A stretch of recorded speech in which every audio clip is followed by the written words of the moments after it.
Adam, it's David. You in the building? Just entered the lobby.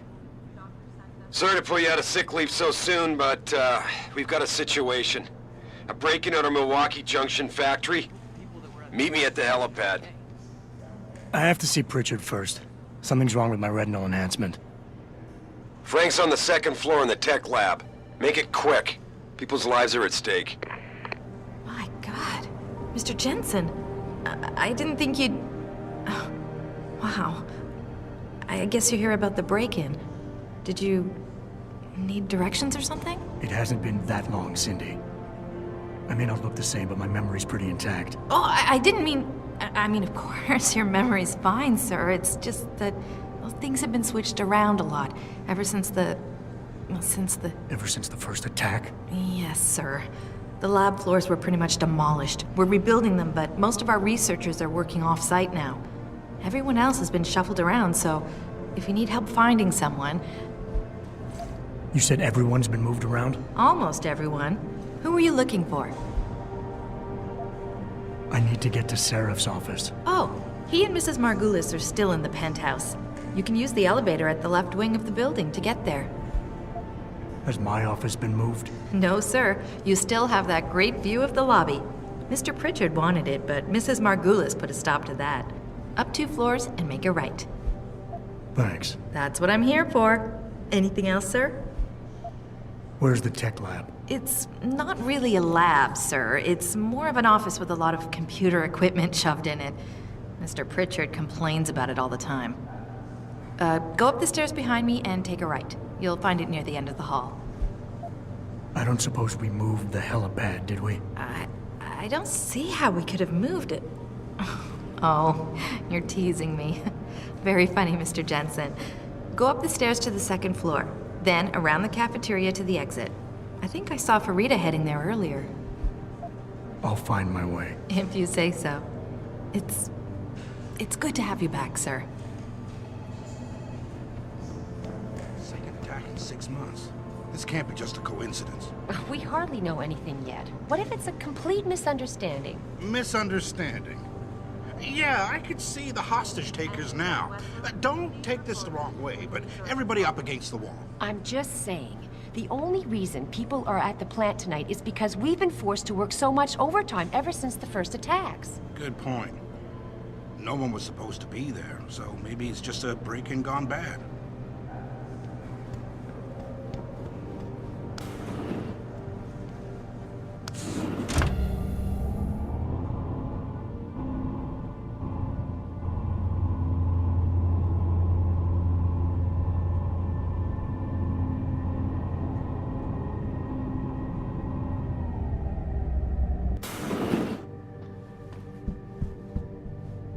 Adam Jensen, it's so good to have you back, even if the conditions for your return aren't all that auspicious. Seraph didn't really tell me much, Athena. Just something about a break-in at the factory. How serious is it? Plenty. Some of our people were inside when it happened, working overtime. On a Saturday evening? Things have been difficult since we lost so many good people. Everybody's had to do extra shifts to meet deadlines. Most clients were understanding, but not every contract can be delayed. Especially the military ones. So what am I looking at here? David knows more than I do. Get to the helipad, he'll fill you in.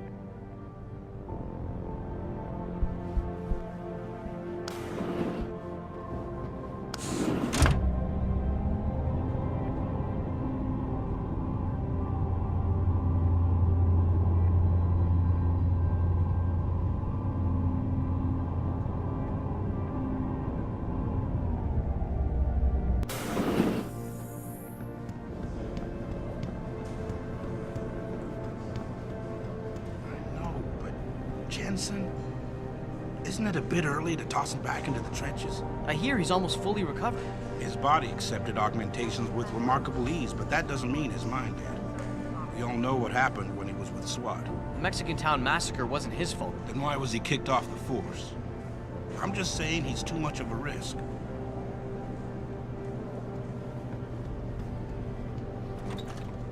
I think it was too much of a risk. I mean, it's a miracle he didn't die in that operation. It looks fine to me. That's not the point. Those additional implants, the tracking system, and whatever else David put inside him, it was unnecessary. The body can only take so much when it's on life support. Well, obviously David felt that after the attacks, it was important to have the best possible security. Is someone there?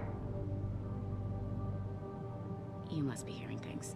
Anyway, all I'm trying to point out is that this is just another example of David going too far. You could be right. How do you think Jensen would react if he knew how close he came to death? Hard to say. Anyway, we should get back to work.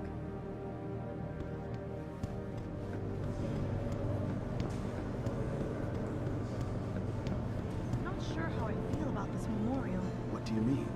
The least we can do is remind everyone of the sacrifices our scientists made for this company.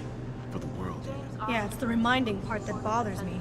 I've been in therapy for months trying to forget that night. Seeing the bodies coming out all burned up like that. I wasn't there, but I heard it was gruesome. Megan, Eric, Vasily, the whole team gone in one awful flash. How could this have happened? The how is not important anymore. We need to honor them by being true to their vision. Show those terrorists that they can't stop us from finishing the job.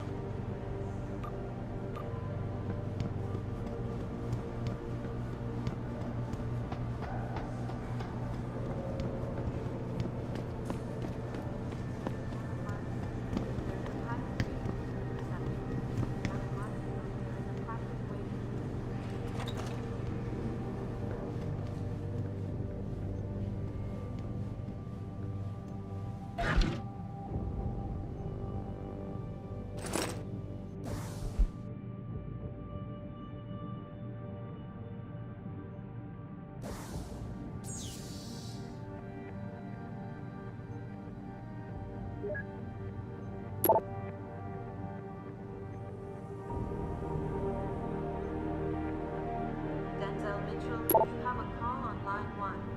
Denzel, line 1.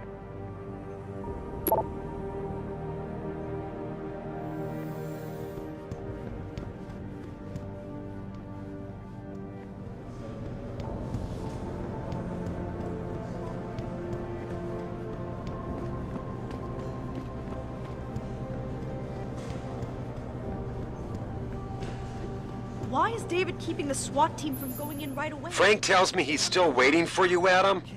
You don't have time to mess around. Get to the tech lab, or something seriously bad is gonna happen.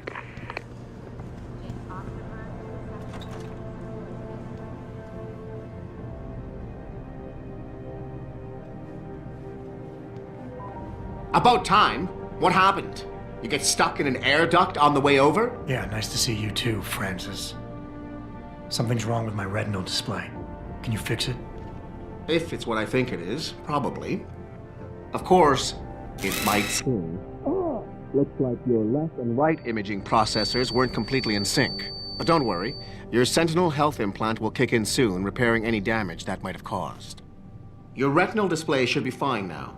Its recognition software won't be picking up hostiles yet, but you should be seeing radar and targeting reticules. Biomedical data too, if you're in pain. Right. We done here? Because Sarif is waiting for me at the helipad. I know. Radicals have broken into our manufacturing plant and taken hostages. Maybe this time you'll actually save people. Lucky for you, I'm gonna ignore that comment. We're done here. Oh, and by the way, Jensen, I know you've gone through a lot of physical changes of late, but you didn't become a woman. Stay out of the ladies' restroom.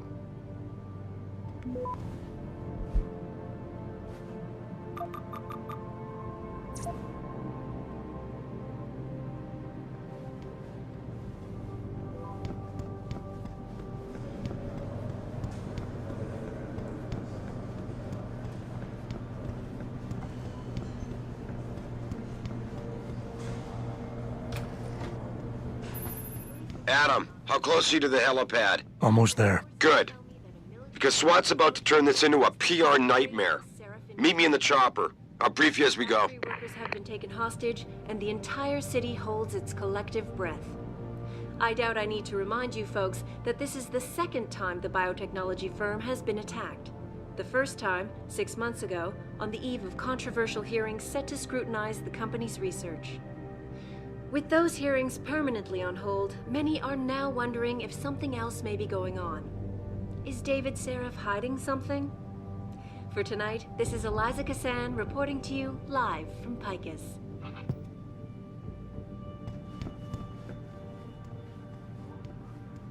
Do you know what's happening at the manufacturing plant?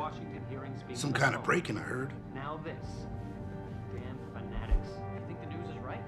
That a pro-human group is behind this, Mr. Cannon? Spread rumors about... Sorry, sir. Thinking so much wasn't bad enough. We gotta defend ourselves against a bunch of self-righteous lunatics. Being so understaffed. You're not...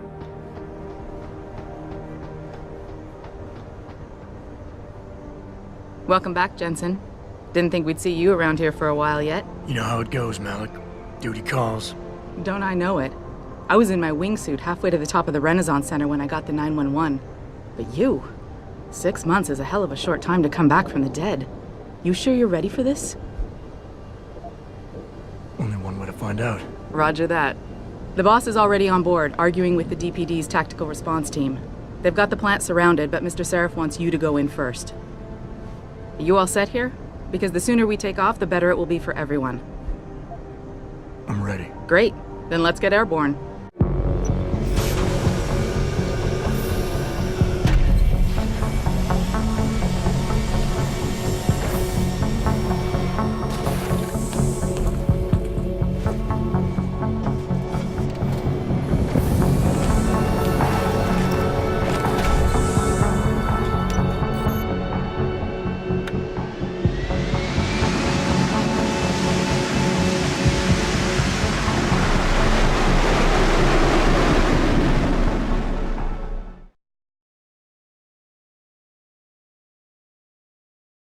I told Farida to put us down on a roof.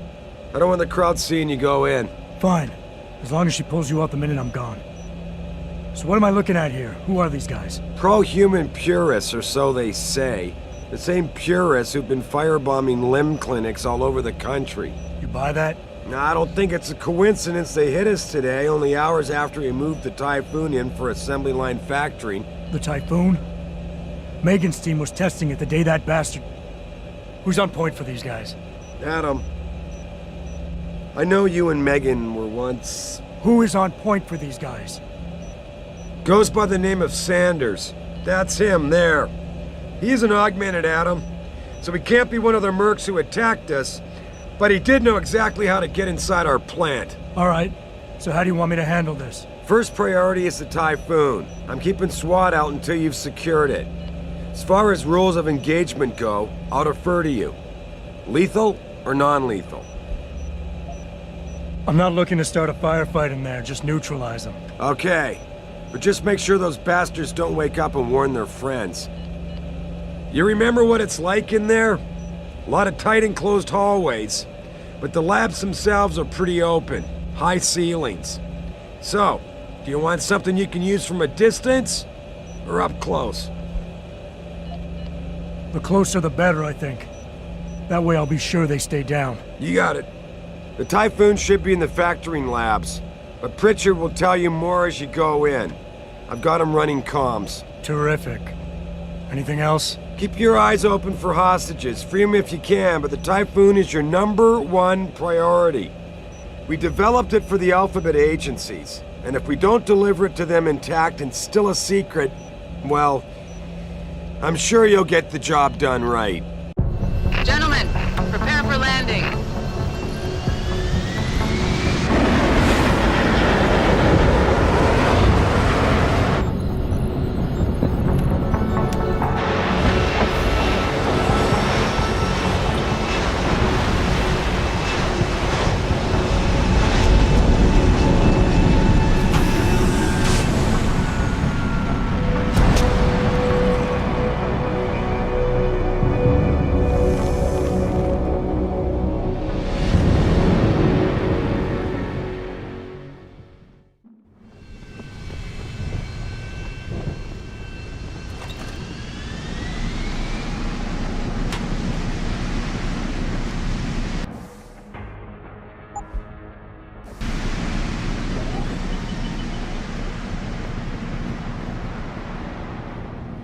Tell me you're the guy we've been twiddling our thumbs waiting for. SI Security. Name's Jensen. Jensen. Yeah. I thought I recognized you. Used to be on Team 2 till that Mexican town thing went down. I gotta say, you're the last person I pictured taking orders from a CEO. Things change. Not always for the better. Feel like getting in there and doing whatever it is your boss wants you to do? Because maybe then we can do our job. Intel on these purists. How much you got? How much you want? How many am I looking at down there? Hard to say. We've spotted 3 in the courtyard, maybe half a dozen inside. But that's a sketchy estimate at best, since we seem to be getting a loop playback off your telecams. That shouldn't be possible. I told Seraph to make sure Pritchard overhauled the system. Well, someone inside must be tech savvy, because all we're seeing is a loop. For all we know, there could be 5, 10, or 3 dozen perps in there. They communicate any demands yet? Not yet, but I get the feeling they're not that organized. Most of the guys I've seen look like street bangers and thugs. The kind who get their jollies trashing equipment. You ask me, it's the man in charge you have to worry about. The leader's name is Sanders, right? What's his story? Zeke Sanders. We're running background on him now. Looks like he fought 2 tours in the Gulf. One of them on a recycled military bill. You mean he's augmented? Seraph told me he's not. He used to be augmented. Says his Augs made him do evil shit, so he ripped him out.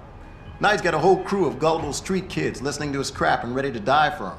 Or kill. I think I've heard enough. You sure? Wouldn't want to make your boss unhappy. We've got people inside. Any idea where I should look for them? Yeah. Your plant manager, Josie Thorpe, managed to slip a call out before someone snatched her cell. She said the hostages are being held in an office near the assembly labs. Makes sense. The workers were setting up for a production run, so they'd have been concentrated there. You know more about that than I would. Anything else? You look pretty dug in up here. What's the react team plan? We got Alpha as point and Bravo as wing, both standing by to breach the target. We're coordinating from here, but until your boss gives us the go-ahead, we're just holding our dicks. Realistically, how much time do I have before any shooting starts? According to protocol, none. According to your lawyers, the sooner you get in there, the sooner we can hose this powder keg down and call it a day. I got it from here. Sit tight. Wait for Seraph's signal. Like we got a choice.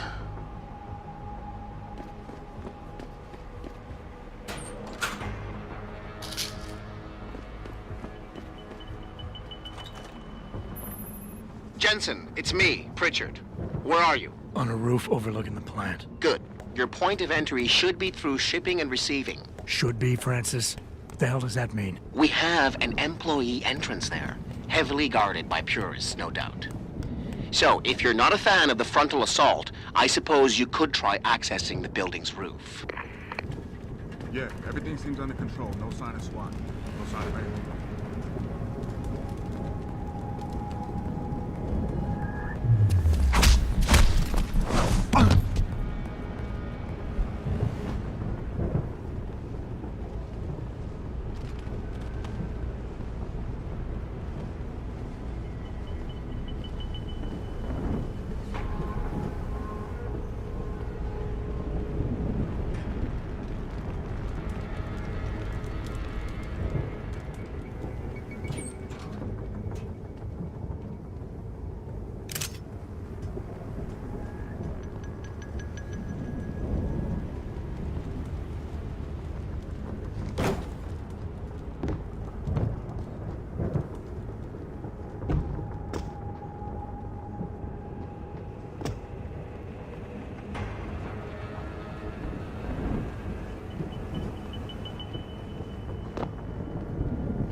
Pritchard, I'm in. Nicely done, Jensen. May I ask how? A vent on the roof. It'll be in my report next time we discuss security loopholes. Oh, goody. I'll be sure to take notes. The Typhoon is in the factoring labs. There's an elevator just past the assembly labs that will take you to it. Got it.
Anybody see D-Rag? Probably smoking a cigarette. Why? He shouldn't be wandering off like that. Zeke wants us all on full alert. What for? Popos ain't coming in here. Not while we's holding all the cards. No shit. You see Zeke when that Hanson ever sneaked us? Never seen no one twitch that fast. He's gonna get us out of this. Not if those popos catch us blazing. So split up.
gentlemen.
Jensen, I just tried to unlock the assembly lab door, but my override codes aren't working.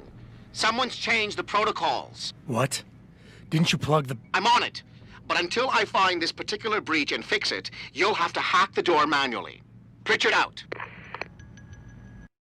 When hacking, your goal is to take control of a device's registries, so you can access the security codes within. To do it, you must navigate the network, capturing nodes as you go along. You begin a hack from your point of entry in the system, the I/O port. To capture a node, simply place the cursor over it and hold the interaction button.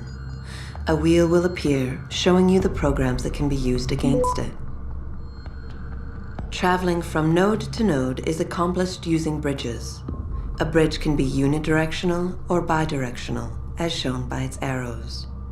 Each time you capture a node, there is a chance the network will detect your presence. The higher a node's rating, the greater the likelihood that you will be detected. If detected, don't panic. You still have a chance, you just need to hurry. The network will try to trace your entry point and boot you out of the system. If you manage to capture the registries before the network trace reaches your I/O port, you'll be okay.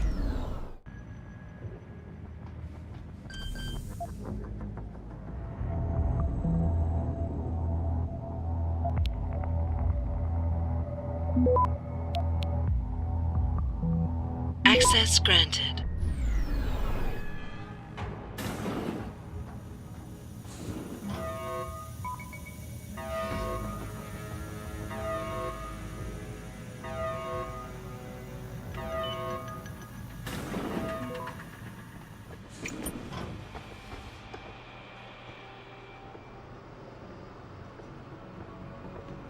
Jesus Christ, you killed him, man! He asked for it. Kept calling me a biggie. No way, no way! I am not going to prison for this!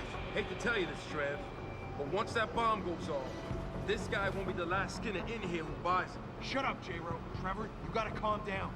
Help me find something to cover him up with. I'm telling you, man, these hands of lovers deserve what's coming to them.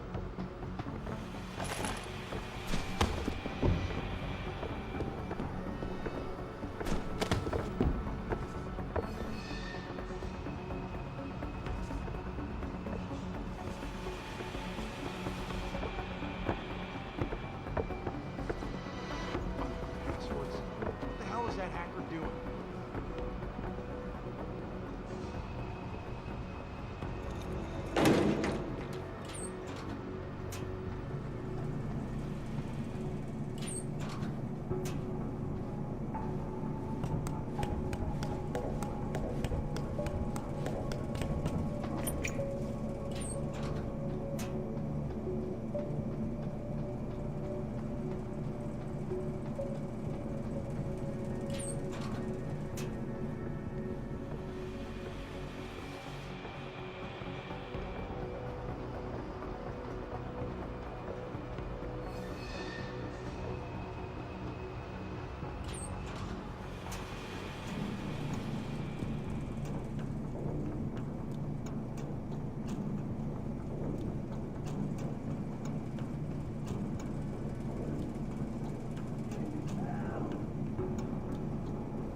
Do not use the door!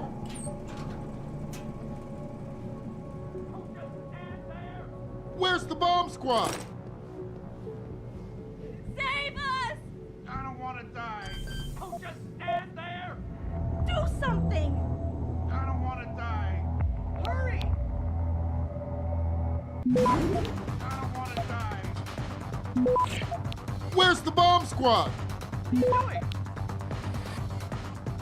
Access granted. Save us! Automated dispersal device deactivated. Countdown terminated. Have a nice day.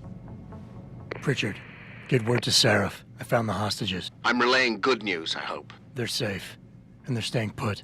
SWAT will have to exfil them as soon as I've got the prototype. I'll tell Sarif, but don't take too long. Listen up. I need you all to stay calm, keep your voices down, and wait here for SWAT. The plant's not clear yet. Not clear, but those terrorists, they've got my wife! Your wife? She's the manager here. Josie Thorpe. They said they needed her to open the administration building. They were looking for evidence of some kind. Please, I haven't seen her since. You have to find her. I'll do my best. But right now, I need you all to stay here and wait for the police. Can you do that? Yes, of course. But please, hurry. You said they were looking for evidence? What kind of evidence? I don't know. They're purists. They think the body is sacred and shouldn't be tampered with. They probably want something that will implicate us in moral wrongdoings. Did they know about the typhoon? It's a top secret contract. How could they? And we only moved it in a few hours ago. Please, I don't think they expected anyone would be working today. And now that they're backed into a corner, you have to find my wife, please.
One thing, but to take innocent people hostage. Keep it down, man. No one's taking anyone hostage. So why do we lock them workers up in Assembly Room 1? To make them feel comfortable? Smart. Just wait for Zeke's orders. All I'm saying is I ain't trying to shoot up anyone who ain't aiming at me. With those You hear? hearings permanently on hold, many are now wondering if something else may be going on. Is David Seraph hiding something? For tonight. Back now to the breaking news coming out of Detroit. Police are still not saying much about the situation, but sources tell me that a militant group of pro-human activists have raided and the entire city holds its collective breath.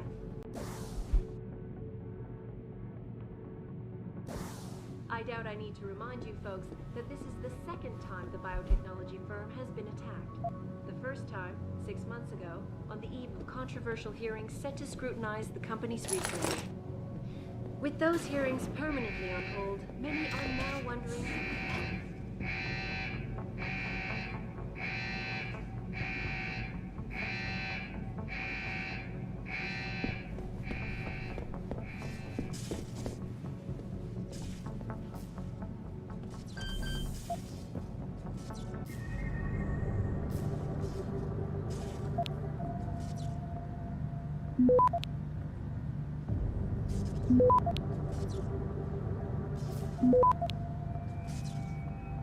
Access granted.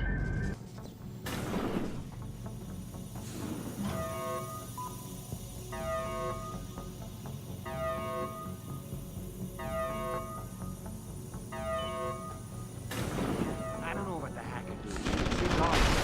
Yeah, it feels weird leaving him alone. Like, what's he looking for? Proof that these fuckers are lying to us, I guess. Just like Zeke said. I hope Zeke knows what he's doing. Me too, man. Me too.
What was that?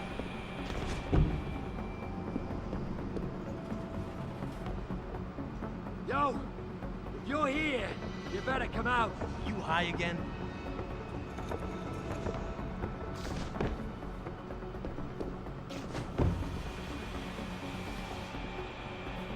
Wasting my time, no one's here. Oh!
In order to unlock new abilities or augmentations, you must first gain experience in the form of XP points.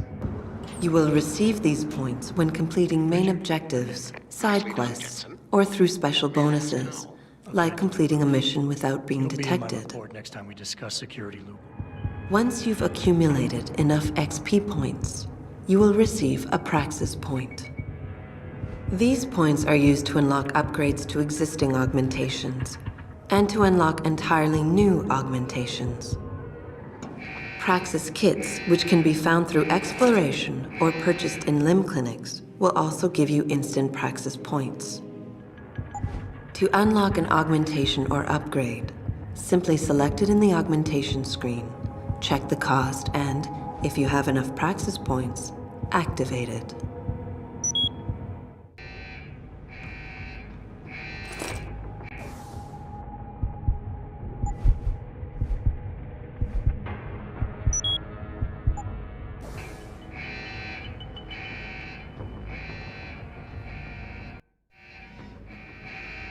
Some of the obstacles that can be circumvented by hacking include turrets, cameras, and robots.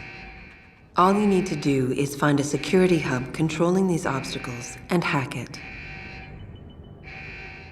Capture and fortify programs are your main hacking tools. You can upgrade their ratings via hacking augmentations. A node's rating affects the speed at which the network can process it. Therefore, higher-rated nodes will slow the network down.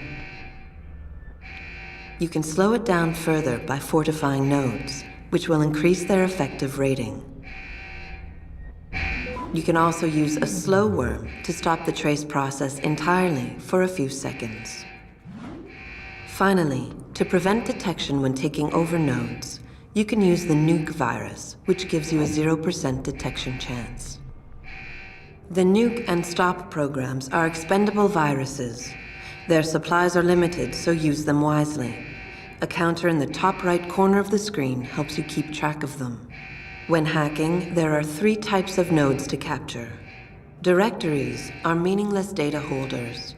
They serve no purpose other than to allow you to travel to your destination. APIs are system functions that can be used against the network. They can slow it down by spamming it, or they can lower node ratings to make them easier for you to capture. Data stores contain valuable information that can result in money, programs, or even experience points. Any reward you find on the system will only be yours if you succeed in hacking it. Otherwise, rewards cannot be downloaded and will remain on the system. Aside from cameras and doors, you will not be able to shut down any security device until you get the right augmentation upgrade.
Access granted.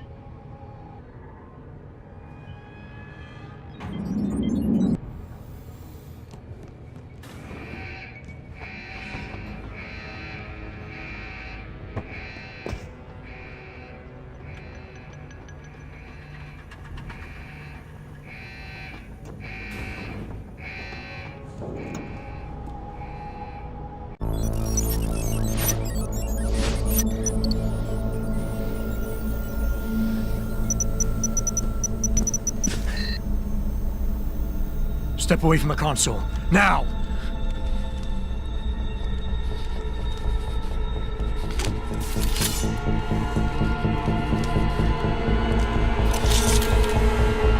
Help me!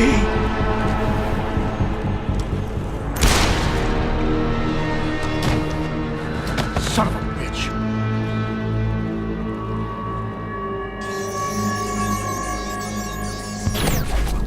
Pritchard, you still there? Where else would I be? Patch me to Seraph, now.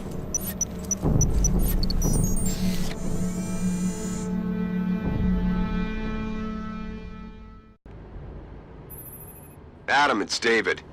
You got the Typhoon? Yeah, but you were right about there being something more behind this. Because I've also got a dead purist in here with some pretty interesting cerebral implants. Don't touch him. We'll need an expert to recover his neural hub, in case it's booby-trapped. Copy that. What about Sanders? SWAT's pressure me to let them off the leash. Find them before they do, and deal with them.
Wondering if something else may be going on.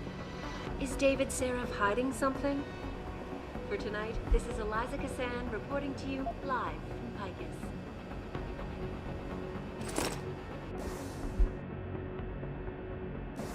Back now to that breaking news coming out of Detroit. Police are still not saying much about the situation, but sources tell me that a militant group of pro-human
supposed to know what I'm looking for?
Access granted.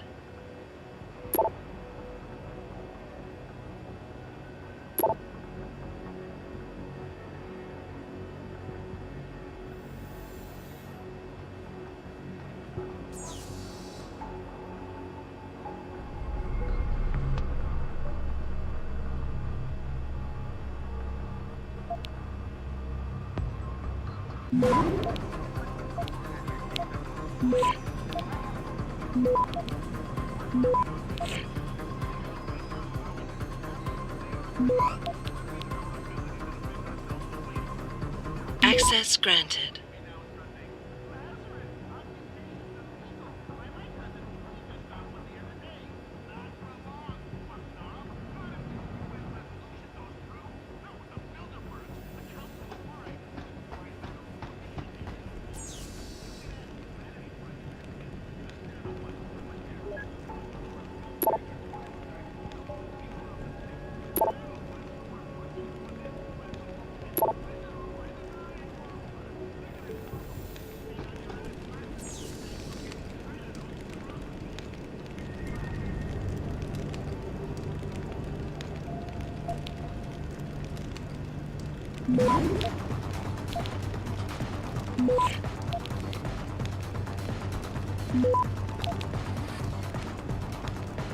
Access granted.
Access granted.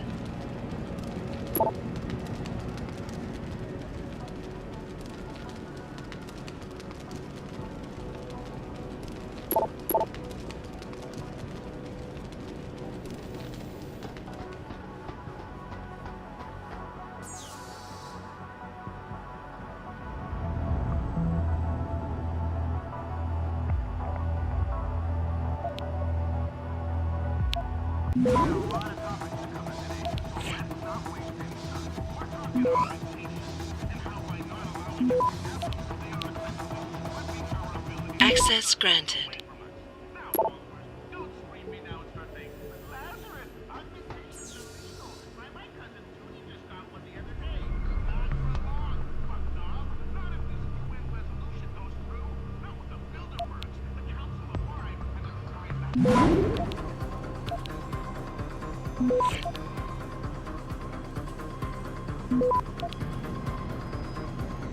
Access granted.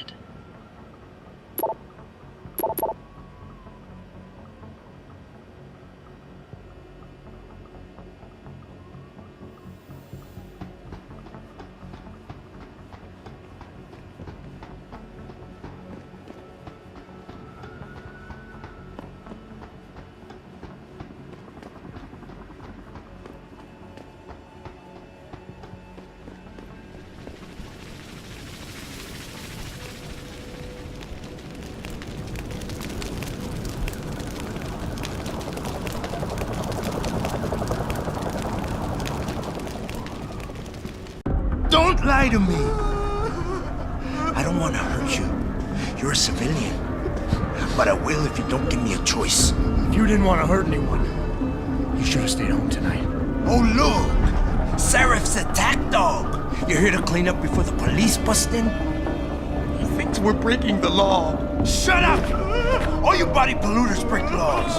You're all the same. You're gonna have a hard time convincing people you're any different once they hear you had an AUG on your team. What? I found your attack dog in the factoring labs, trying to cut through security with his implanted hackware. Nice try, Cholo. But I would never let one of you freaks on my crew. Back off, Hunter! I got business to take care of, understand? If what you say is true, and I'm not saying it is, you hear? But I gotta check things out. So, mía la vieja, we're leaving. You know I can't let you go with her. Stand down, Hanser! I told you, stand down or this bitch is dead. Bullshit. You're bigger than that. You don't kill civilians. Damn right. I'm a decorated vet, and I won't be jerked around. I need to find out who's behind this, and right now the boss lady is my only ticket out of here. Listen to me. Whatever's going on, it's big. You've got a better chance of getting to the bottom of it if you work with me, but I can't do a thing until you let her go. Are you stupid? I don't work with AUGs. God, you must think I'm some kind of moron. And who can blame you? Because it's exactly what it must look like to everyone right now. Trapped in here by the cops, and my only option is to take a hostage. How screwed up is that? You're doing better than you think. You're still standing, and that's more than the hacker was expecting.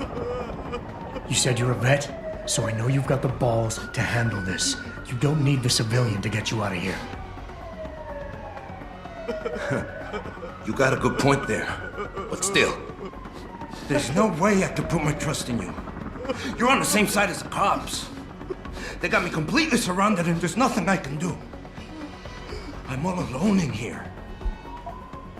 The only thing the cops are focused on right now is the safety of the civilians. Same as you. You've risked your life to do what's best for other people. You're not some drive-by banger. You're right. I'm not. The cause is blowing up all around me. My brother's at risk. All because of what that traitor did to us tonight. I've got to fix it, but I can't when I'm stuck in here with you.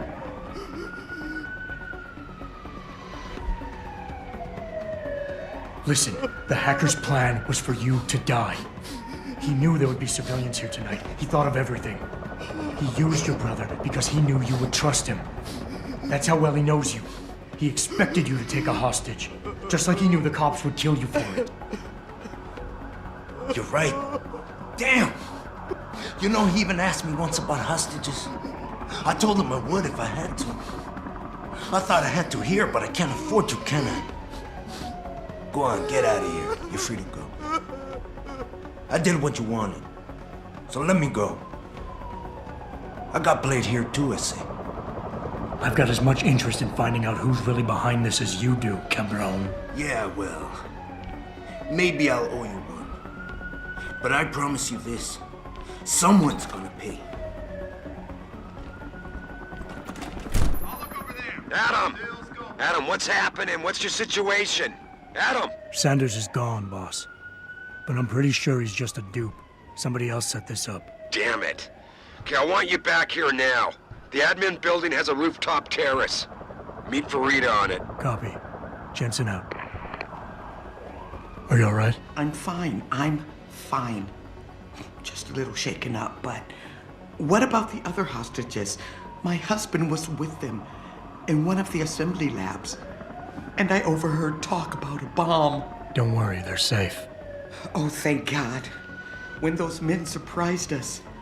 Mr. Jensen, they should not have been able to get in. With the typhoon being moved in and all, I double-checked the protocols myself. Yeah, I expect Pritchard's doing the same thing right now. Stay here. DPD will want to question you. But you and your husband should be reunited soon. Thank you, Mr. Jensen. You're a hero.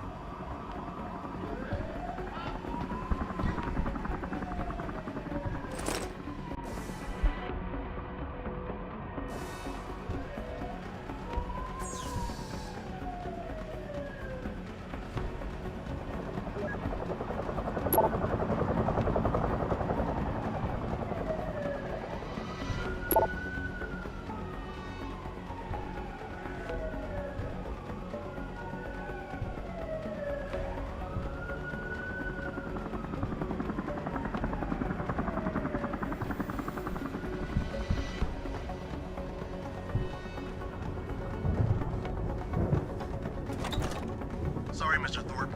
The target is on lockdown. I can't let anyone in. But my wife, she's still in there.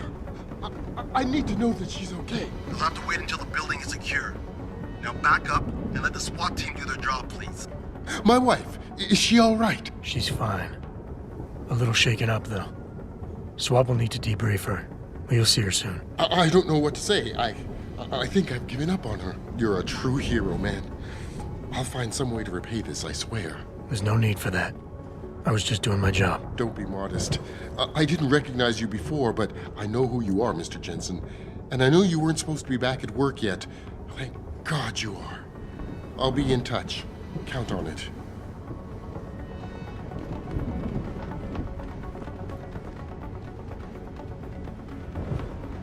You made a lot of people happy tonight, Jensen. And not just the men in suits. It's what they pay me for. No. They pay you to put corporate interests ahead of people. You found a way to satisfy everyone. Guess Dr. Reed was telling the truth about you. Megan? What are you talking about, Malik? Before you were hired, she said the papers were lying about Mexican Town. That you weren't fired from the force. You quit when you realized Protect and Serve had become Protect and Serve the corporate interest. Nice to see she was right. You ready to go? Yeah, get me out of here, Malik. Your wish is my command. Climb in.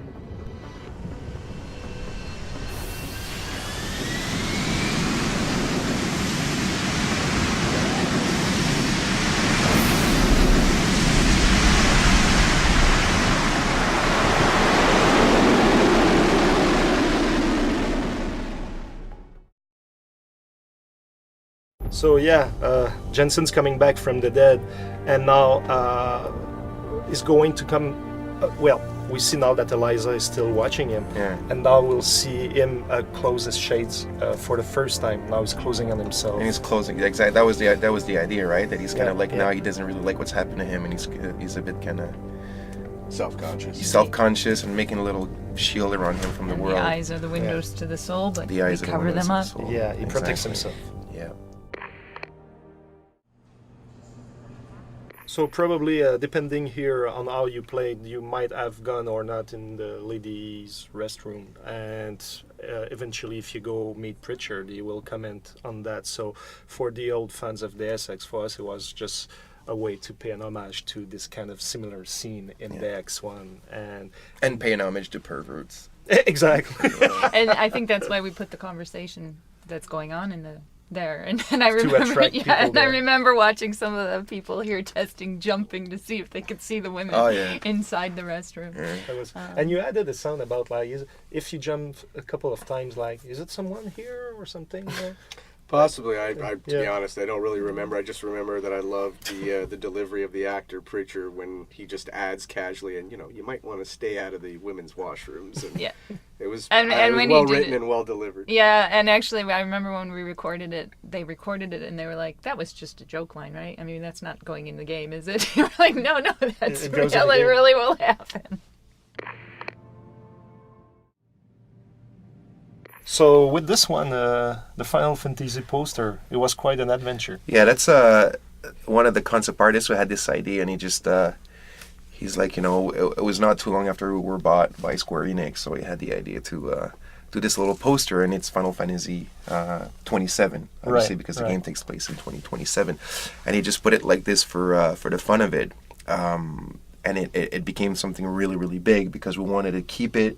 But, the way Square Enix works, they're very serious about the license and whatnot. So he actually went up all the way to Wada-san to be approved and ask him to leave there. And he actually had to show it to some of the artists and some of the art directors of the franchise so they could approve that it, it had something that had to do with the game. And what's funny as well is if you look at the poster, the head of the lady is hiding the numbers, and there's actually not enough space for the numbers if you actually try to imagine them there, which doesn't work, but whatever, it's still there. Yeah.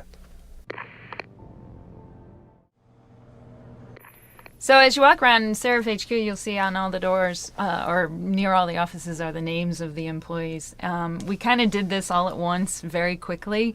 One of the level designers said, well, we need to name these people, and we had no idea. So I assigned it to one of the writers, Mark, and he had the great idea that since this is a scientific research and a thing in the Renaissance style, why don't we make up names? Why don't we take names of scientists and Renaissance thinkers from the past and painters and kind of mix them up? So a lot of the people in here, with the exception of Will Rossellini, are actually these references to ancient to Renaissance thinkers and painters and artists. So here we're in front of one of Seraph's employees, and he's called Will Rossellini. And actually, he was our consultant on augmentation in the game. And what is really cool about this, how it came to be, is that one day we were working and we received an official letter by this guy presenting himself and everything in the field he was working in and everything. And he said that it could be really an asset to us to work with the augmentations and because stuff. he was a huge fan of Deus Ex, and Exactly. he really wanted to make sure that the level of scientific knowledge was accurate and into it, to make that fiction feel even more real. Exactly. So we contacted him, and therefore we started this collaboration, and now he was more into your turf. And he really, really helped me a lot, because we would have just been doing research ourselves, but you're never really sure what's right. But having an expert in the field who can actually kind of help guide us and correct things and help with a lot of the technical jargon that we were working with was really good. And then I remember kind of thinking, as we were coming up with Seraph's offices and the employees and needing names for people, I was like, we should see if Will wants his name on one of those doors. So I sent him an email and I said, hey, would it be okay if we gave you an office? And he was like, oh my God, that would be so cool. Because it's a biotech company, you know, so like that's what he does. So. Exactly. And then it actually worked out that he was involved in some of the mystery of the theft. And I said, we're actually probably going to accuse you at one point and make you a suspect at one point. Is that okay? And he's like, oh my God, that it would be so amazing. So it worked out really well for us, I think. He's a very interesting guy. Didn't he used to play baseball or something? Yeah, he was in the MLB at some point. MLB? With Arizona, I think. Can't remember exactly. What is that? I'm not really familiar with baseball. Was that like the league right before the big league or something? No, it's the big league. Major League. MLB, Major League. Major League. Yeah. Like he was in the real thing. You know, like with a ball and a baseball bat. Yeah, that's like Seraph has the in thing his that like office? lasts forever and nothing happens. No, that's soccer. Oh, that's.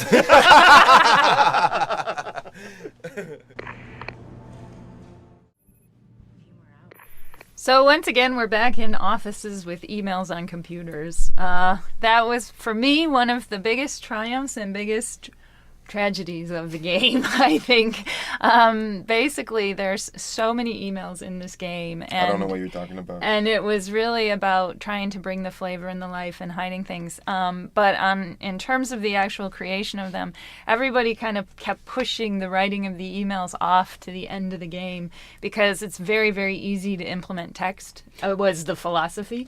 But at the same time, like, as we were building the levels, at first for the level designers, it was hard to know exactly how many computers they would have and stuff. And so no one actually really sat down and kind of thought about the emails or how they should be done, and we just were figuring, it'll be a simple thing to do. But by the time we actually got to the writing of them, we only had like a week or two left on our writing schedule, and I'd already lost most of my writers, and it was like, okay, time to come in. And so I came in on a Saturday and started with Seraph HQ, and I basically worked 20 hours over the weekend, 10 hours straight on Saturday, 10 hours straight on Sunday, no lunch, nothing, to try and do this. And I didn't even finish Seraph HQ. And I remember saying, oh my goodness, I have to go in tomorrow and go to JF and go to David, the producer, and say, we're never going to be able to do this. Because one of the things we hadn't actually realized was that, the level designers had told us at this point certain computers and given ideas, but everybody was thinking about it from the standpoint that when you're it's your computer, so you're reading a mail that I wrote on my computer to someone else. And it wasn't until I actually sat down and started working on it that I was like, wait a minute, it's my computer, but I'm not reading the emails I write. I'm reading the emails people write to me. So suddenly I have to read my create... emails all the time. So suddenly I have to create not you're just one of a one kind. character who's It's so receiving the well-written. mail.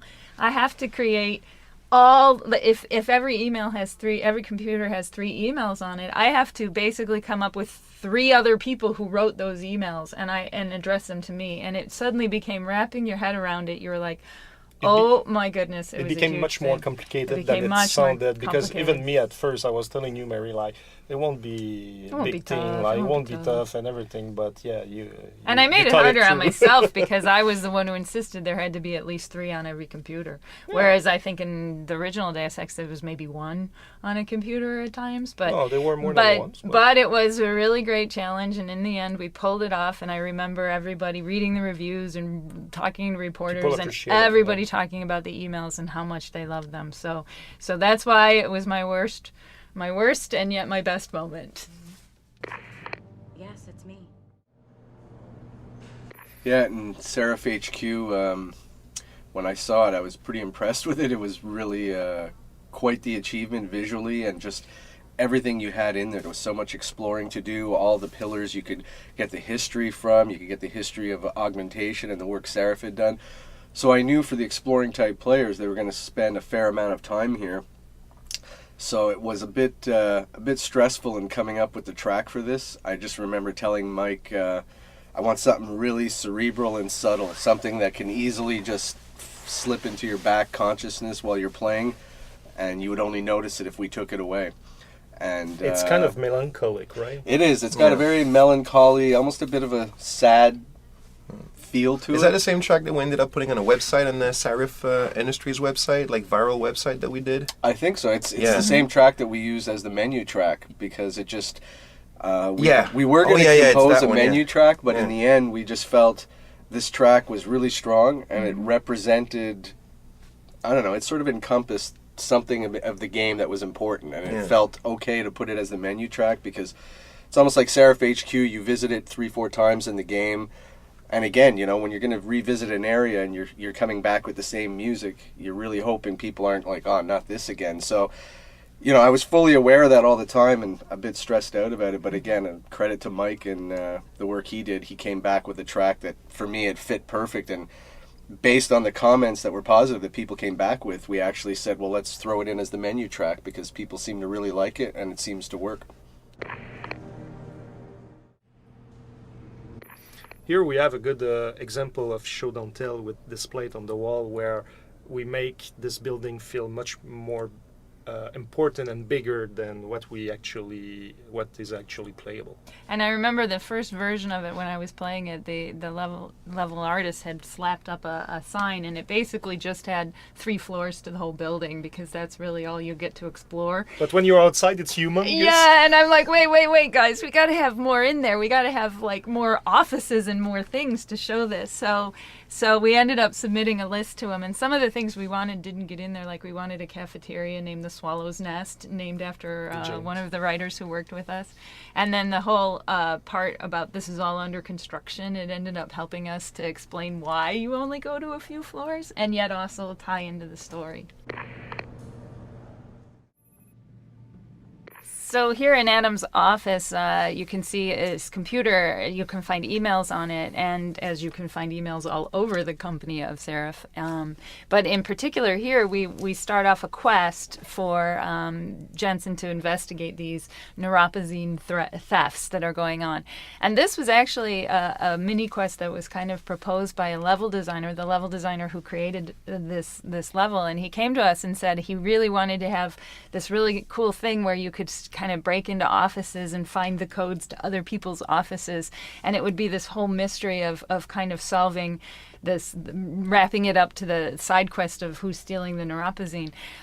But his real intention was really just to give players a reason to get inside offices and steal things and find good codes for it. So he never really thought through the actual quest itself, and neither did really me or anyone else. And so when we actually sat down to start writing these emails, we just kind of had this thing as I'm going forward and I'm trying to build this whole mystery through this whole quest, and eventually as I'm getting to the end I'm realizing there's no payoff. Yeah, there's nothing. And there's nothing because we can't pay it off because that's part of the side quest that comes later. Yeah. And we were doing it so late in the production process that we just kind of had no chance. It was a bummer because a lot of players came to us after that because they were really into that quest and everything, and they were asking us like, how does it end? Like, where's the conclusion? And we're like, the conclusion is when you steal from your office, it leads nowhere. Yeah. Exactly. Yeah. There's the moral. There's the moral.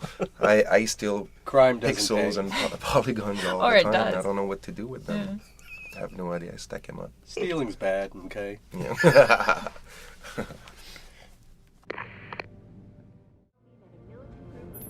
So that's pretty funny. If you look at this pizza box here, it's Maggio's Pizza, and that's actually one of the texture artists. And if you look at the face on it, that's actually his face.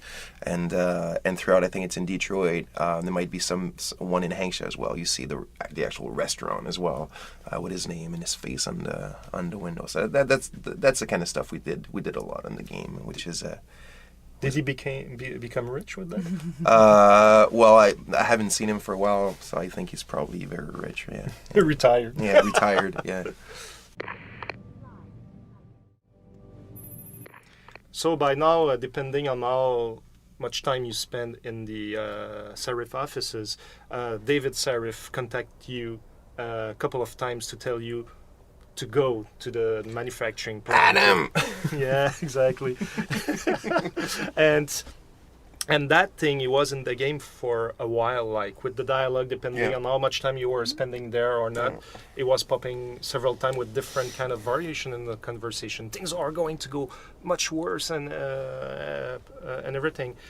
And I was reviewing the build in November 1992, in November 2010, and we were almost beta and everything. And I realized, oh my God, like, it's just smoke and mirror, and we don't carry it through. Like, there's no real consequences. There's no real consequence, yeah, exactly. And it's a game about that, and I was, oh my God. I think that's one of the best things in the game, really. Yeah, we're missing the point. Yeah. And the next morning, I come back in the office, and I go to David and Fussy, our producer, and say, man, we did a huge mistake, and now we're going in our first instance with the journalists, and we're totally fucked. Basically, we need to have a real consequence to that thing, and said we need to re-record lines with. And we basically need to kill the hostages we if need you don't to kill get the there hostages, in time. exactly. We need to re-record lines, new lines for police officers, for David Sarifs, for Adam Jensen, for all those beautiful people. And he approved it, and I was so happy because, like, and then it was the quest for... Yeah, and what was crazy about it was, first of all, we were so close to, like, almost having to ship the game that we'd released a lot of our actors. We'd already done all the recording, and Serif himself, so we had to go through and we had to kind of indicate which actors would have to be brought back, how many lines they'd have, and then we had to find Steve Schellen. Yeah, we found him somewhere on it. Somewhere on a beach in Morocco doing something. He was on vacation. Someone. He was on vacation. Yeah, he was. He'd been was wrapped. Out there. Yeah, well, he was done. And I mean, anybody who knows Steve Schellen, very talented actor, but very much a free spirit. How long it took you to get to him? To trace him back? It wasn't that bad, actually, because I think he did leave information with his agent saying if anybody needs me. And so it was actually quite surprisingly quick, but then it was just the logistics of like, okay, I got to find a studio in Morocco that this guy can go to, and I have no way of specking out what their facility's like, what's it going to sound like, but somehow, through the magic of technology and that, we had our voice director here, we had Mary here, and we hooked up via Source Connect, which is a software that allows you to link up in real time and listen in the studio session. So we were able to do it that way. And I guess he showed up in Bermuda shorts with coconuts in hand, and he did it, and we got through it. Yeah, and it was just a few days before the deadline, and Steve came to me, he's like, well, hopefully it's going to work and the sound, quality, the quality is going to be there. Otherwise, we might not be able to use it, and we were super stressed. But it was a fun ride. Yeah, and it worked out because that's the first thing everyone comments when they started playing the game was, "Oh my God, I the hostages are dead already. Yeah. I didn't know that would happen." Yeah, it's one of the few games that really tell you something and it teaches you early on that there's going to be consequences, to how you play. and that really important. encapsulates what a Deus Ex game is all about. It's this thing that you don't even know that is really happening or whatever, depending on what you do. And some people would arrive there and see them dead, and they didn't pay attention to what David was saying, and they wouldn't know why, and that's what it's all about. Really. And it almost didn't happen.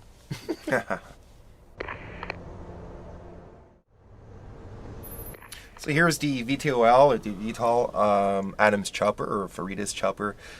This is definitely one of the pieces of hardware that I really, really prefer in the game. I mean, one of my favorite ones. I think it's a perfect mix of really, really almost hardcore sci-fi design, yet with a lot of credibility to it, where you can easily imagine this is where things would go, in 20 or 30 years from now.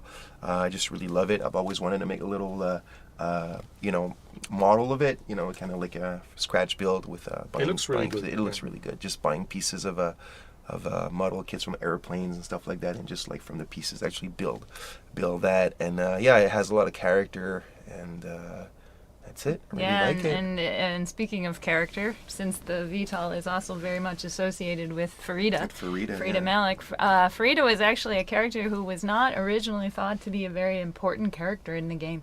I think it took a long time before we actually gave her a name. In fact, at first we were calling her Farina, but then everyone here was saying, Mary, that means wheat in French. Flour. And it's flour in French. It can't be that and everything. So, Yeah. but she really wasn't intended to be this big character at all in the game. And then as we continued developing the game and writing the scripts and starting to add more player choice into dialogues, she ended up becoming, and it makes sense when you think about it because she's one of your constant companions. So she ended up coming within the development process itself, developing into a very, very big character. And I think our original backstory for her was she was supposed to be of Muslim descent, and we originally wanted to have her use Arabic language and swear words and everything. We tried it. But then when we ended up casting the actress as 100% American. Well, because here's the thing, what I remember is, and you had a strong affection for the character because it was based on a character in Battlestar Galactica. I think that, you were saying as a reference. A little bit. It was like Starbucks. As a reference. Yeah, as a reference, yeah. So we had that, but then she's got to be Arabic. So we had found the actress and we loved what she brought, and she had that sort of tough, kind of tomboyish sort of way about her, and we really loved everything about it. But every time we would have dialogue where she'd have to swear in Arabic to kind of give her that, where she comes from, it just always sounded really forced. It just never worked. Like she would nail the pronunciation, but it's just, it's not natural. We pretty much figured the first time that she did it, that was like, okay, we're dropping all that right now, so and we're just going with the American. Yeah, Mary quickly adapted it. We kept the character. We kept her origins. We just removed the swearing from the Arabic language and kept her North American, and it worked well. Yeah. Also, another thing, the thing on her face above her lip, actually in the game it looks like a beauty mark, but it's supposed to be a monaural piercing, and it just didn't really come out all that well in the game. So everybody, there's a lot of fan art about Farida, and they put a beauty mark, but it's supposed to be a little piercing, really. Now you know the truth. Now you know the truth. Say that again? I always thought it was a piercing. Cool, so we were too, thinking it was a piercing.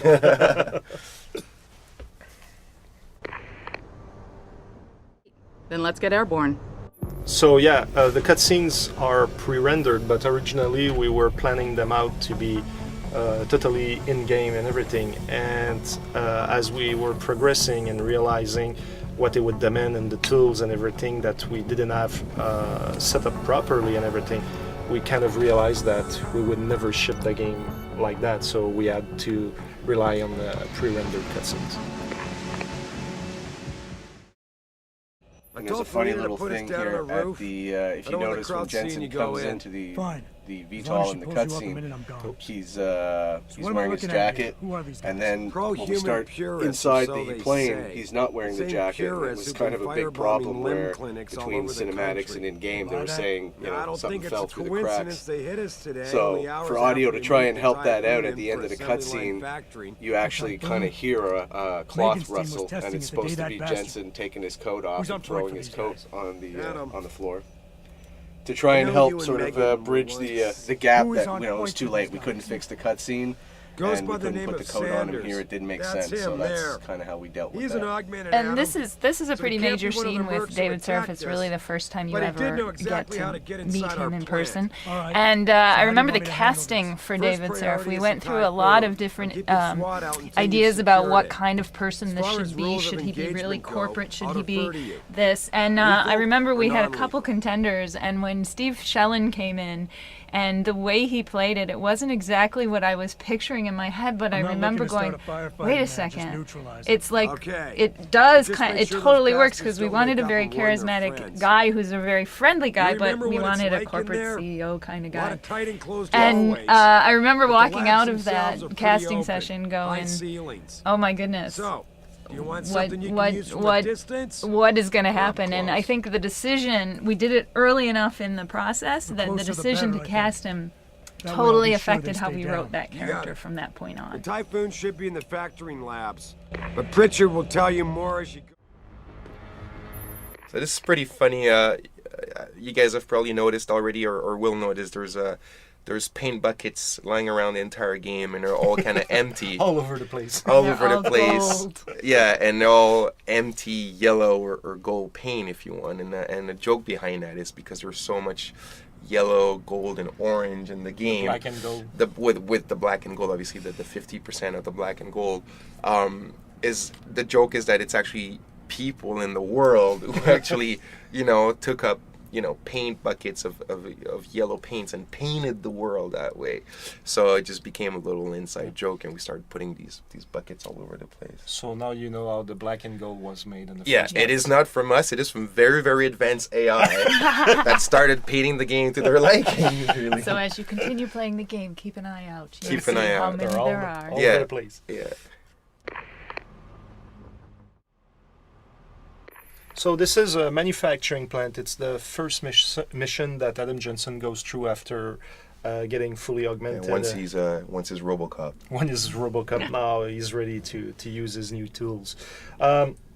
The thing is that the first final version of the map that we got, actually, to just put people in the context, it was supposed to be those terrorists taking over this facility. The Purity First guys. Purity First guys, trying to find evidences that Serif Industries was going through unethical work and stuff. Imagine it's like as if Greenpeace takes over like Exactly. a whaling ship or something like that.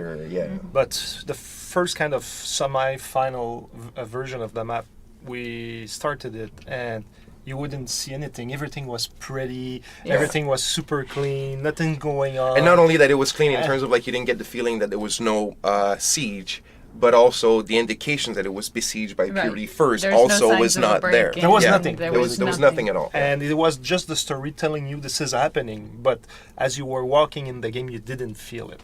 So we had to go through So several we had to go in iterations. and point out that we need things here, guys, like graffiti and break-in signs and all that. And the banners, and I know you've always thought that the banners look way too like professionally Yes, done for they an look organization like for Purity for First. a terrorist organization, how they got the money for silk screening of huge banners was always curious. Well, to me. I've done silk screening at home myself, so I guess you would need a really big silk screen to make those banners, though. But yeah, no, it's true. Yeah, this map actually it symbolizes the revival of Detroit in some way.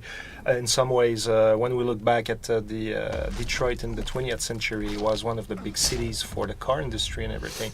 And in this manufacturing plant, actually, it's an old car factory that has been repurposed for Serif Industries' needs and stuff. And for us, it was kind of using this kind of metaphor to say that reusing the old power of America of the 20th century and put it in the 21st century, but into the new field of technology that makes the city strong again. And as we were brainstorming for the different cities in the game, like Detroit, and we were wondering like why Detroit and why we would go. I was one of those. I was Exactly. like, why the hell would we go to Detroit? But then it ended up making a lot of sense.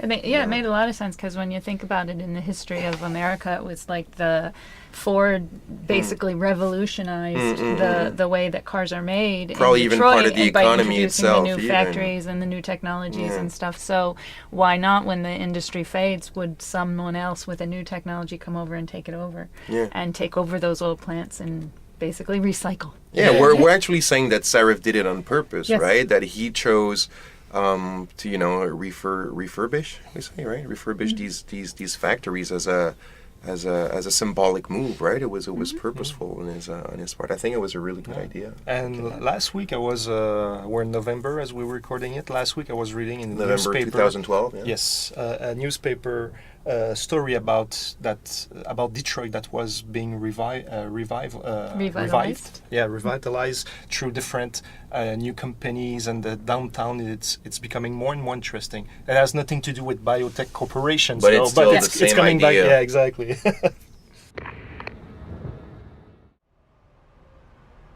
So now we're entering into the hangar shipping zone of the manufacturing plant, and now we can have a look at the Purity First terrorists. Actually, when they were born, when they were designed, they were looking more like medieval knights.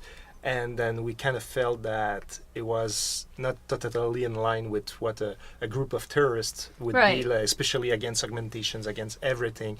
And in terms of the visual storytelling of them, it was kind of not doing exactly what we wanted. Right. Well, I think the original designs, right, Joe, came out of the idea of the Cyber Renaissance and the Templars and who represented what? Yeah, they were. Well, the idea was that we had.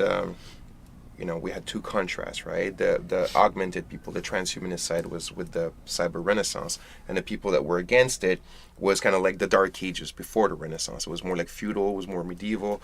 And we said, well, the way that I saw it was that these guys were against augmentation, so they weren't augmented, and they had to fight against people that were a lot stronger, a lot faster and everything than them because they were augmented. So my idea was that to make them super armored, crazy ass big weapons, because they needed to, with military hardware technology, compensate for that. And my early designs were like these really basically walking tanks. And then Jeff comes up to me one day and he's like, well, these are like grassroots terrorists and whatnot, and he's like, this would make no sense. And this is one of the few times where me and Jeff kind of like headbutted, because I really like that, because we usually always on the same page. I was like, no man, these designs are way too fucking awesome, but then it actually made sense, the grassroots and everything, so we made them look like cheap bastards basically, and that's how they are born. Yeah, exactly.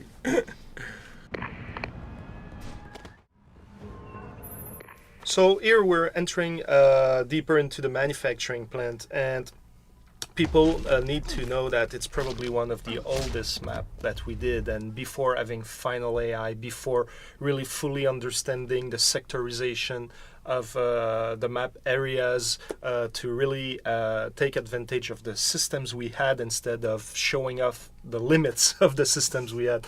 And since we had tons to do and many maps, we couldn't really revisit this map the way we would have loved to, and this is why it's probably one of the maps that showcase the limitations of our AIs the most. That's why you see in this map like some AIs that are going to a door frame and they stop there, they don't cross over to try to get you and everything.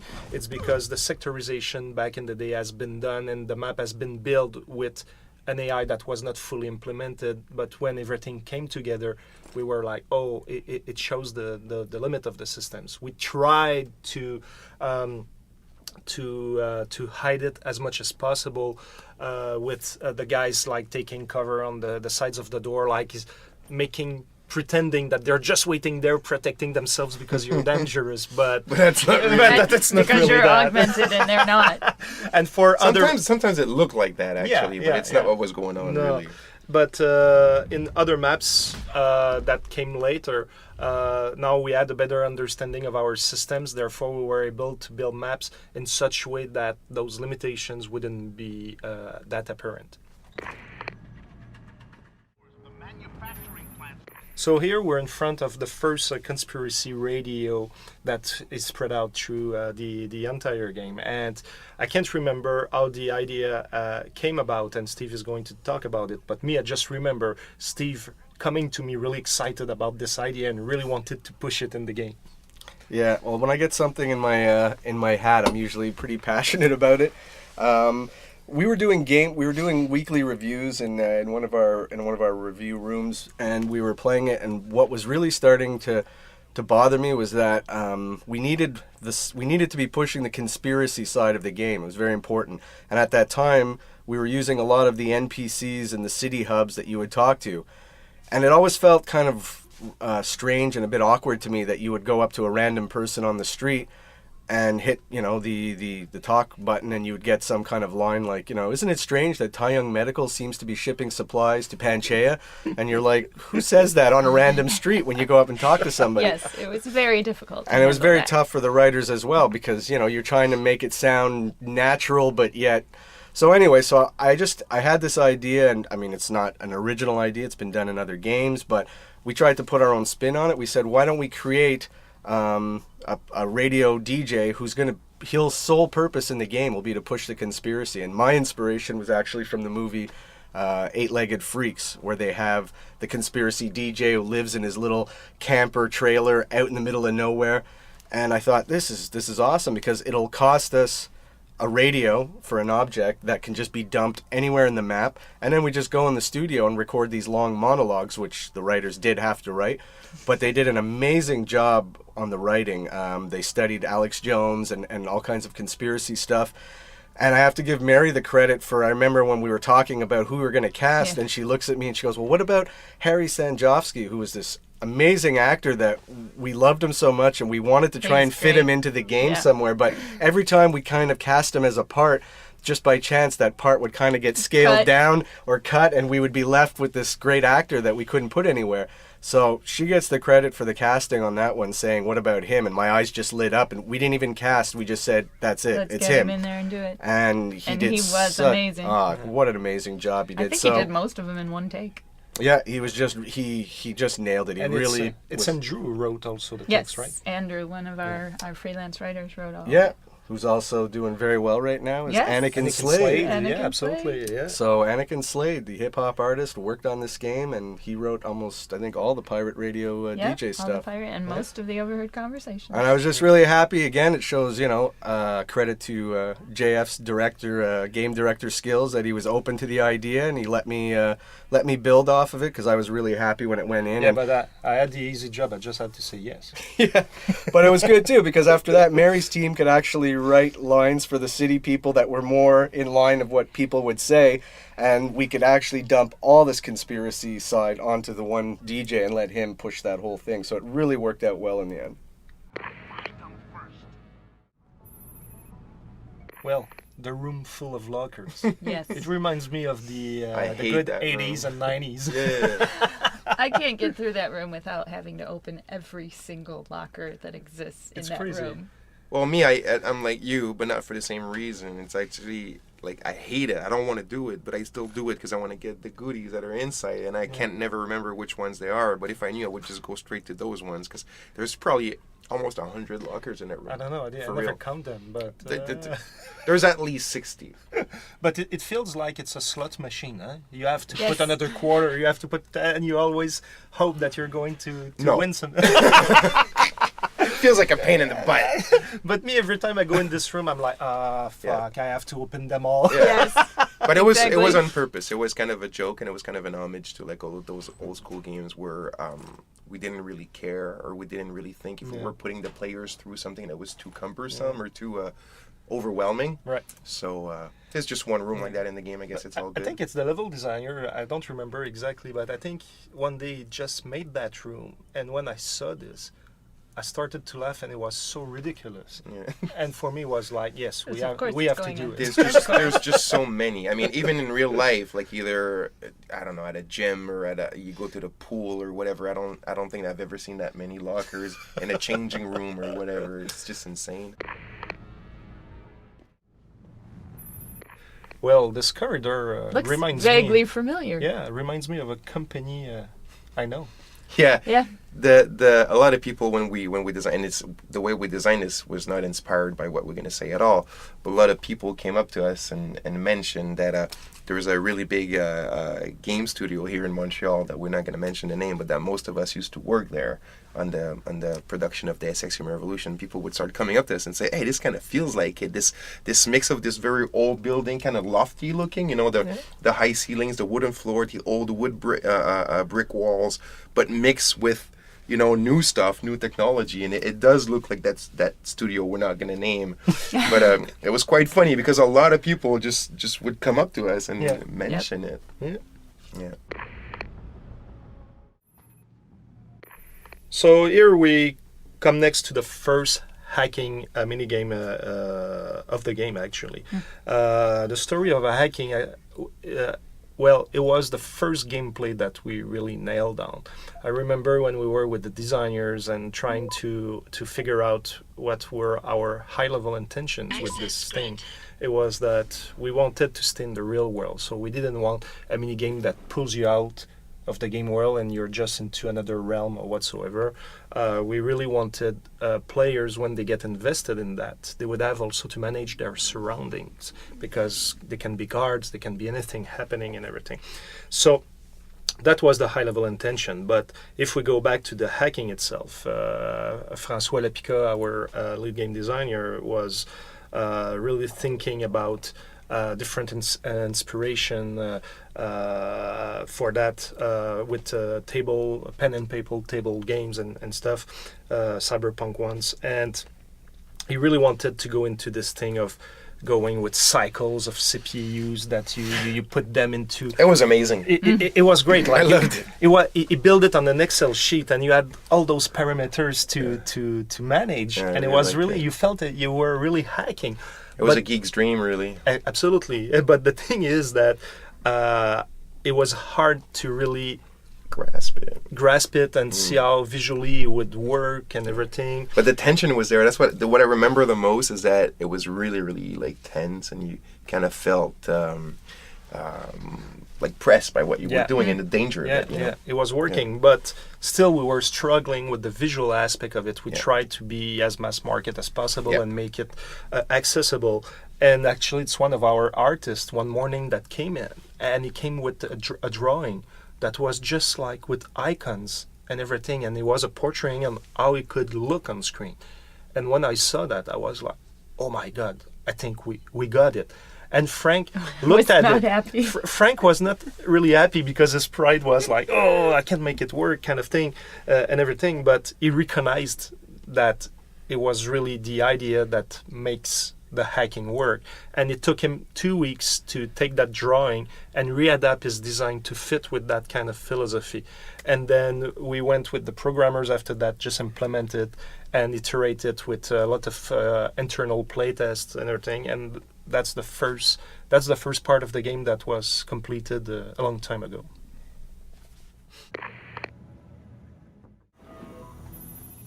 So this is a very interesting room. This is a room that's very dear to me. It's one of the early stuff that we designed for the game. This goes back to probably 2008. Yeah. No, this is like fall 2007. I think. Are you sure? Oh, yeah, maybe. Yeah, I think so. I mean, it ended up being produced in 2008 for the game, but I think if it's 2008, it's very early, like right after Christmas or something, right? And so we weren't really sure where we're going with the game at that point, or the locations, and all that kind of stuff. But we knew we had to do the tech demo, right? And this is what we did. And this room, obviously. And the concept art, the idea was it was a tech lab, it was a biotech lab. It's Thierry Doison, of his artist name, Baron Thierry, who did it. Superb concept art. And the idea on Deus Ex is that we wanted to make sure that the style, the visual style was very consistent throughout the entire game, right? It was really homogeneous. And a good way to do this is you make sure that the style that's on the concept art is the style that you want in the game, that there's no like dual standard, you know what I mean? And then what the production artists see on the concept art, they need to reproduce it.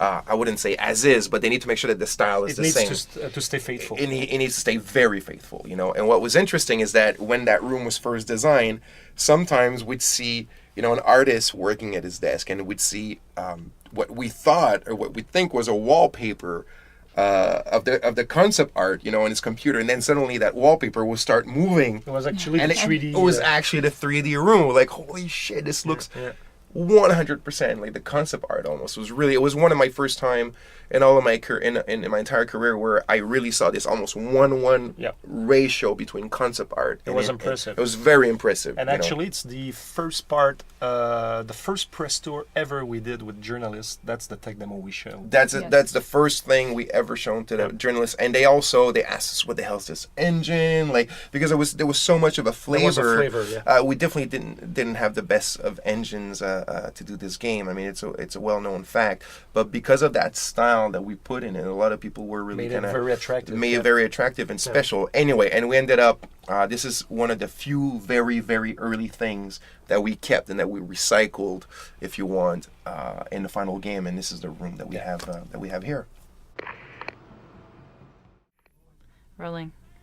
So we're in the hostage room in the manufacturing plant where we have the bomb. The bomb.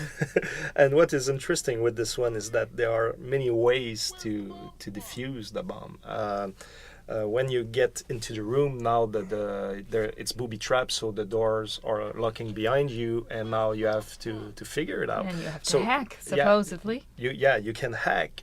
You can also find the code for it, but another way to solve it, and a lot of players didn't know that, but you can actually shoot the tank to the left and the tank to the right, and that's it, because there are kind of gas. The toxic substance. Mix is when they mix together in the base of the bomb. But if they don't mix, there's no problem. Yes. And I think there's actually, you can shoot the connector that causes them to mix. And I remember being in Los Angeles for one of the hands-on presentations with journalists the very first time that they got their hands to play on the game themselves. And I remember there may have been like 20, 30 reporters, and afterwards everyone was talking, and one of them said, I don't know if this was supposed to happen, but I just shot the bomb and it stopped. And everyone else was looking at him like, you're kidding.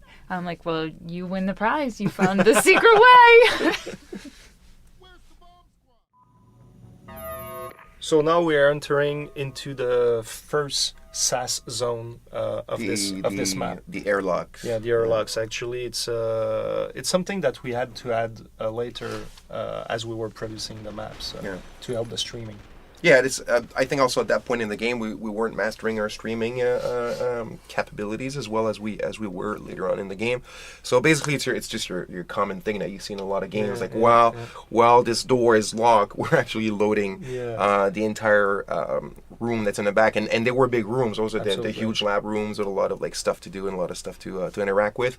But what's good about them, and this is how they should be done, is they're thematically inserted. It fits. It's you're in a lab, and this thing looks like it's a place that's gonna, how would you say, Mary, decontaminate you? Is that it? Yeah, decontamination, sterilize you, and so like all the streams and whatnot. So I'm sure for maybe not for everybody, but for certain people, they didn't even realize what was going on. They were just like, oh, cool, I'm having this steam shower, and then the door opens. Yeah, you know? I just remember me fighting it the longer I could. I was resisting it because I hate those things in general because it's very artificial, and we all know that it's just we have to load the other portion of the map. Yeah. But like you said, it turned out. Yeah, at least when they're thematically incorporated that way, it works in a good way. I agree. So now we're facing one of the air vents of the game. Actually, the air vents... One of the cleanest air vents in the history of games. Yeah, the air vents are definitely the cleanest air vents in the history of games. That's true. And also, this was probably one of the the biggest challenges with the lockers of the entire game of Deus Ex Human Revolution. Like, you would think it would be like AI or hacking or how to make like a story as complex as the one that Mary pulled off or whatever, but no, the air vents. It was the air vents doors, and they had to be perfect because they're all over the place. All over the place. The thing is that when you design something like that, and there's a door that needs to open, and you want to make sure that, and especially the air vents, because we would hide them so much, like put crates in front of them or put all sorts of crap in front of them. The way that they open, you want to make sure that it's not going to obstruct these things or obstruct AI or whatever. But at the same time, wanting it to open in a fairly credible way, you know. So we had them that would kind of slide in a spaceship way, like on the side, like, you know, like, which was like, nah, you know, whatever. And eventually, what happened is our lead, Philippe Desrosiers, our lead modeler, which is also has studied engineering and drafting, design, and all sorts of things like that. So he's really competent with mechanisms and figuring out how things work.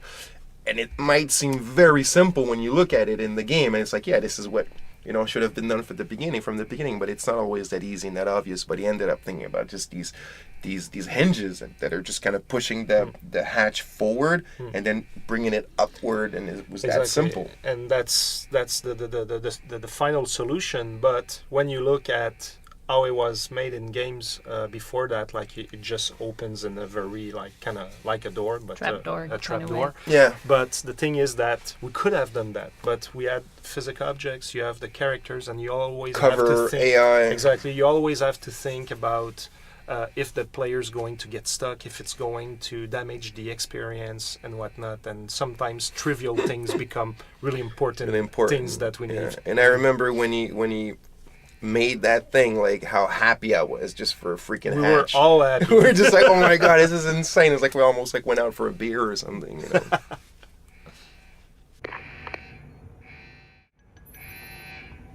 Here we're close to the turret, which is one of the robotic enemy that we have in the game. It's the first time we've seen in the game as well. Yeah, I think we so. see one that's broken before in that That's level, but that's the working first one. real working one, yeah. And one of the things we always said is we wanted to build a world that it's systemic, where all the systems can interact with each other in a very natural way. And one day, I remember, I was like taking the trash can and throwing it at the turret. You didn't even know if it would work, I remember. No, I was sure. trying, and some people like you were like, "What are you trying?" I'm just trying to check if what we picking up the trash can, throwing it on it, pick it up again, throwing it on it. And some people next to me, they were like, "Oh, you're losing your time. It's never going to blow." And the trash can probably does like 0.001 point of damage, you know. And I continued doing it, like 30 minutes, and then boom, it exploded. So now you know you can kill a gun turret with a trash can. Here, another cutscene where Jensen is going to interact with a potential enemy. And I remember having discussion with Jesse Sweet, our cinematic director, back in the day, because the constraint I gave him is that I didn't want Jensen in any cutscene with a gun, because we don't know what the player's going to have. And for me, it was really important that the cutscenes were keeping the character that you were building consistent with when we were going into those moments. So for him, it was a real challenge to still have Jensen look badass, and then but not using a gun. And that's why in this one we see with the hacker is that Jensen pulls out his blade from his arm. So it was a way to compensate for the lack of gun. So here in manufacturing plant, we get close to the bridge where we have the police forces that are fighting the Purity First. Storming the plant. Terrorists, they are storming the plant. And I wanted so badly to have this piece of show don't tell where now that the police are pressuring in the facility and everything, but with playtest we saw that most players never really saw what was happening. Like it was too it was under their feet. Exactly. Yeah. So a lot of ideas during level design itself. We wanted to have windows. We wanted to show how do we showcase this type of event, but this event was only on paper, so it was very hard to actually make sure that every single player was seeing it, and the whole AI versus AI came very late, right, Pat? Yeah, like the AI programmer will probably have a different story to that, but you needed to have a faction system when you need to turn like enemies or NPC, they were neutral and they have to know who they are neutral to and who they can attack. So by having like Jensen like taking control of a turret and say this turret now attacks the enemy has to know who is now like used to be his friend, the turret was a friend, now it becomes an enemy. So we had Sounds that like as Facebook. Yeah, so we had that system, and this is the beauty with Deus Ex, where we built systemic features, and like then the AI could fight against each other, even if we didn't put too much love. I think it came like at a cost, like of a low cost, but the production might not be impressive, like we wish, like you wish. One of the concerns as well is that we didn't want to have the player interact with those guys. We really wanted to have AI versus AI and leave them independent. So just because of that, we had to make sure the player was enclosed in a very safe environment. Thus, the infamous corridor with the glass with the glass floor that no woman is ever going to want to walk over. Why?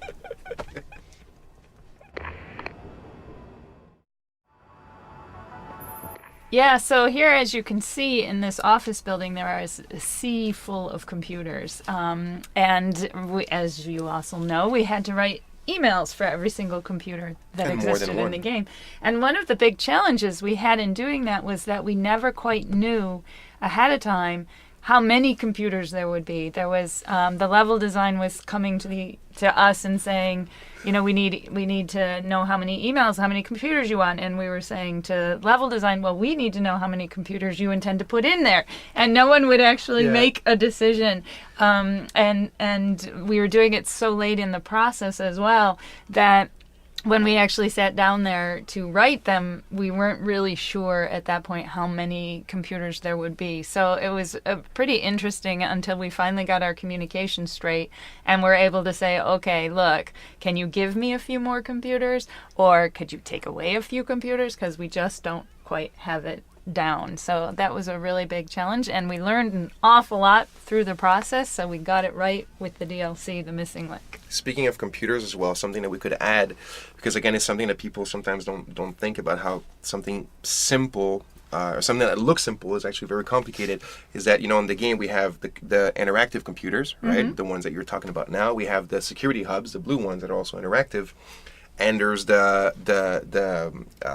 how do you say, the props computers, the ones that are just for filling the world. Just filling the world, like the ones that you cannot use. And it actually, these things generate very complex problems, because especially with someone like Jeff as a game director, where he wants everything to be very clear and systemic, you have to make sure that the visual language is very, very clear between the ones that you can use, the ones that you cannot use, and what their purposes are. And that created a bit of a few headaches and everything to get it done right. But you guys pull it off. Yes, we did. So we are about to enter the first social boss fight with Zeke Sanders.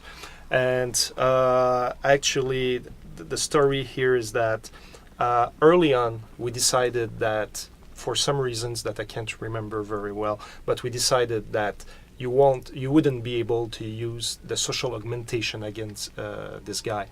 And that as we were fleshing out the upgrade system, we were mapping out not mapping out, but establishing the pacing at which rhythm you would get the praxis kits or the praxis points. And that's why at the beginning of the game, I'm not fully happy with how many praxis kits that you get as you move forward. Well, if I remember correctly, this was the third social boss fight that we wrote, and at the time that we wrote it, we didn't even have the concept of praxis kits. You had to go to the limb clinic to get operated on, and so when we did controlling we knew that you wouldn't get augmented before that, and you'd have no chance to have the social aug. So I think that's why we decided not to have it initially in this conversation, because we knew you wouldn't have had a chance to get it yet. And later we came in with the idea of the praxis kits, and at that point it became this issue of, oh wait, we have to make sure we don't give you two because you might have it and we don't support it. And what happened is that, like I was just saying, what happened is that after that, at the beginning of the game, the pacing to get augmentations is too slow, and it's something that we're aware of and we're not happy with it. But because of those decisions and with what you explained, we were forced to keep it this way. So here, one of the interesting cutscenes where actually I remember us debating about the fact that everybody in this world were thin. There was no fat people and everything. And since with our skeleton and etc. for all the NPCs in the world, we knew that we couldn't address that thing, and we said, well, at least there might be an opportunity to put some, in some instances, like in cutscenes, to cover the fact that it's not everybody in the world that is thin, right? Yeah, and we really wanted Josie to be the manager of this, to be slightly heavier than everyone else in the game. And it was this argument about it would be tough to animate and stuff like that it's not going to look good. And that was nonsense. Yeah, but it was a tough one. But finally, we managed to make her slightly more heavy than other characters.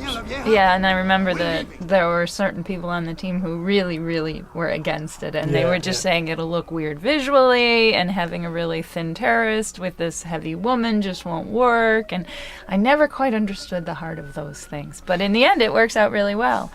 And it makes for a really good hostage situation, which is definitely improved. Yeah, for me, I was loving this. This was one of my favorite scenes because I said, from sound point, there was so much to play with because you got the riot, the terrorist attack that's sort of happening outside, but you got the riot police coming in to handle it. You got cops coming in.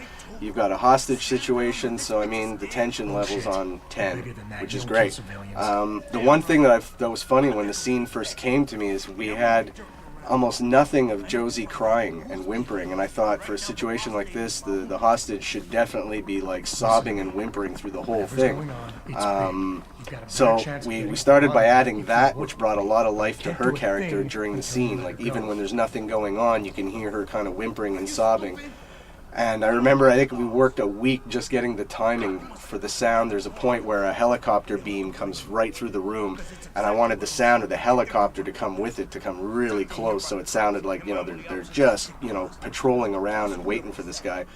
That took like almost a week, and again, like JF always says, it's funny how what seems to be the simplest thing can cause so much headaches and be so complicated. Like you're like, we're just syncing a damn light with a sound, but it took forever. But once all the elements came in, this was one of my favorite scenes in the game because I love the actor who played Zeke. I thought he was so good. And his performance, along with Jensen's performance, all the sound, the outside stimuli, her sobbing, it just brought the whole thing together. So this particular computer here is one of the important ones in light of the fact that it is the first computer in the game where you can actually find our first Nigerian email scam. We had a lot of fun with the emails, trying to make it feel like it's a real part of the world and like the world we know. And so you can actually find on every map one Nigerian email somewhere in the map. And in the Hangsha map, there's actually a computer that you can find where you find the person who originated the Nigerian email scam, and his computer lists every single computer in the game that has it. So we were actually debating whether we would make it an achievement to find him, but in the end we kind of cut that one off of the list. Well, so that's the end of the mission in manufacturing plant, and maybe a lot of players didn't know that, but actually you can go back into the plant now that the mission is over. The police officers just took over the plant. Yes, they won the battle. Yeah, they won the battle. And if you go back, you can go back until the beginning of the map and meet a lot of police officers along the way. You even have one police officer that is taking picture of the hacker that killed himself in front of you, and you can talk to all of them, and they have their barks and everything. That's crazy. Yeah, it is. And most people don't realize they can do that. And to me, it was really important because it was like, it's a game where you can go where you want, whenever you want, and we should maintain the logic of the story regardless of what you do. And I remember that what I wanted was giving a lot of headaches to the level designers, but also to the writers as well, because they had to write more about these things. So in a couple of places in the game we didn't do it, and with the storytelling of what was happening, we were kind of sort of justifying that there's no way back, but as much as possible, it was a rule of thumb, like, okay, we're at the end of the map, we need to support going back at the beginning. But this is the one that we did it the best. And I remember the level designers kept trying to come back to you with, well, can we cut him off at the elevator? No. Maybe we can cut him off here. No. But what if we stop him here? No. but we could put like a barricade from the police. No. And that... Thanks to JF, you can go back and find all those goodies. Again, like, is it important or not? For me, was more the attention to the detail and trying to keep the credibility of the place and stuff. So.